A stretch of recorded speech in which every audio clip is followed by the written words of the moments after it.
You are advising the leader of the free world. You have a unique opportunity to bring about a huge, drastic transformation across the world, especially from the women's perspective that Sherry so eloquently spoke about. In India, in Telangana, we do a bunch of things with the private sector as well. We work with Cisco in a program called Women Rock IT. We also work with Microsoft, another US company, in what is called as Girls in Technology. We also work with Facebook in what is called as Boost Your Business. We work with ICICI and a bunch of private sector players. My question to you is, how can a government, be it the United States or India or any other province in India or across the world, how can a government ensure that we do more in terms of policies for bringing in more women into workforce, ensuring that they're skilled, and also how can we work with the private sector in ensuring that we give a larger share to women, which is what we've been talking about. Well, thank you, and thank you for having me here today on this remarkable panel. So much of what was said was deeply inspiring, and I agree with wholeheartedly. So one thing I'd just like to throw out there is these aren't women's issues. We're half the population. So we have to just start thinking about them as critical issues, not women's issues. So the role of strong male voices in this conversation, to Sherry's point, is very, very important. Also, going back to something else you said, Sherry, I think one of the reasons we're seeing an explosion of women's entrepreneurship is because traditional workplaces often haven't worked for us. We are disproportionately providing unpaid care while also needing to support our families financially. In the vast majority of American homes now, all parents work. So women are working, supporting their families, and providing unpaid care.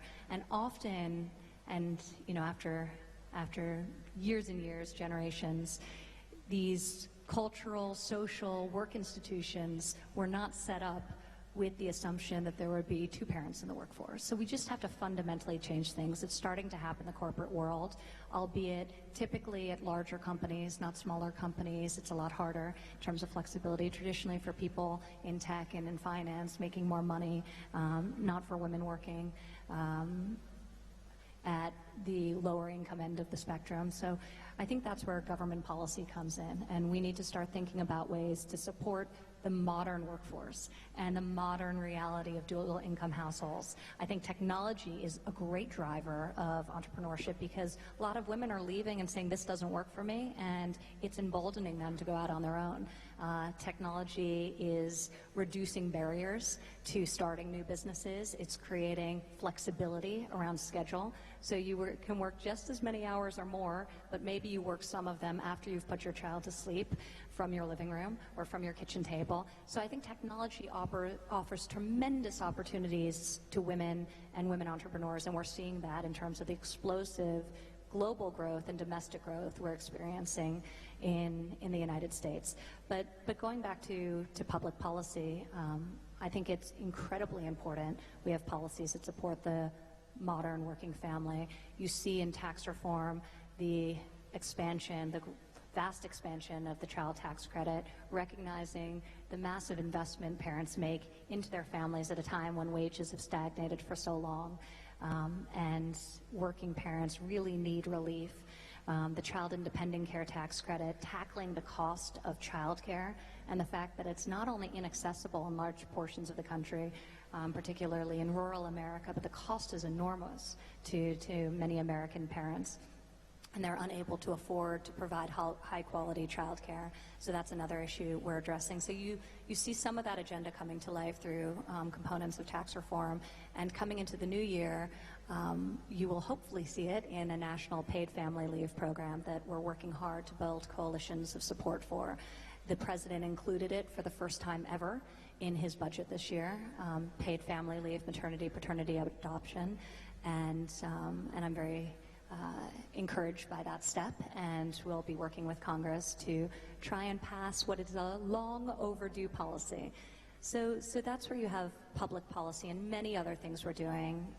This is a panel focused on skills training and workforce development, and we're really seeking to fuel that and make sure that we have the best trained next generation K through 12, rethinking what we're teaching and the alignment of what's being taught in the classroom with the jobs available in the economies into which the students are graduating, but also worker retraining and skills training for older workers whose jobs have been displaced or are looking for new opportunities in their own lives as well. So this is an area we've been very focused on, and I can talk about in more detail if the conversation takes us there.